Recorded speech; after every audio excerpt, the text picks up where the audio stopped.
বন্ধুরা দেখুন তো, এ হলো আমাদের গ্রামের বাড়ি। কত সুন্দর একটা সন্ধ্যা, গোধূলির আকাশ মেঘে ছায়া, কত সুন্দর পরিবেশ। পানি বইতেছে, এই যে নদী, কত সুন্দর নদীর স্রোত অনেক। এমন কত সময় কাটানো হয়েছে এই নদীর পাড়ে, যা বলার বাইরে। আজকে এখন আর এই সময়টা নাই। দেখেন তো, এই যে নদী, এই নদী ছোটবেলায় একসময় পার হইতাম, কলা গাছের ভোর বানায়া এই নদী পার হইতাম, কিন্তু এখন আর সেই সময়টা নাই। অনেক দিন পরে বাড়িতে আসছি, কিন্তু কিন্তু এই নদী পাড়ি দেওয়ার মতো আর সেই ইচ্ছা এখন আর জাগে না।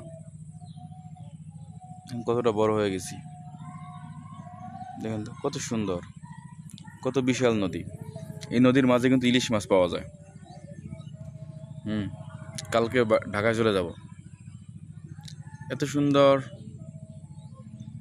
পরিবেশ আর পাওয়া যাবে না। মাতৃভূমির একটা টান।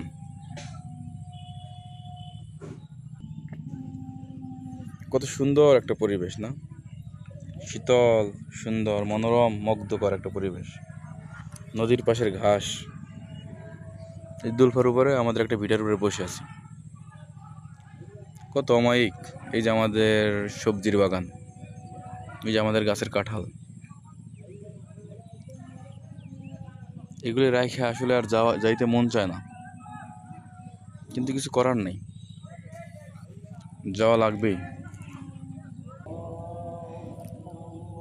কত সুন্দর লাগে না গ্রামের পরিবেশ?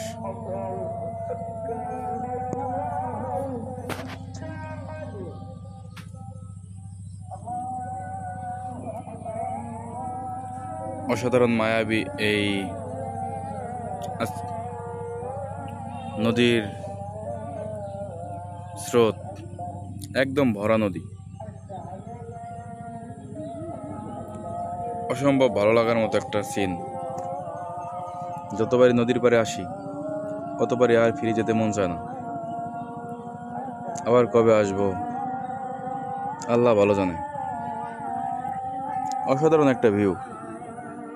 যারা নদী, গ্রাম, প্রকৃতিকে ভালোবাসে, অসাধারণ একটা ভিউ, সত্যি অসাধারণ।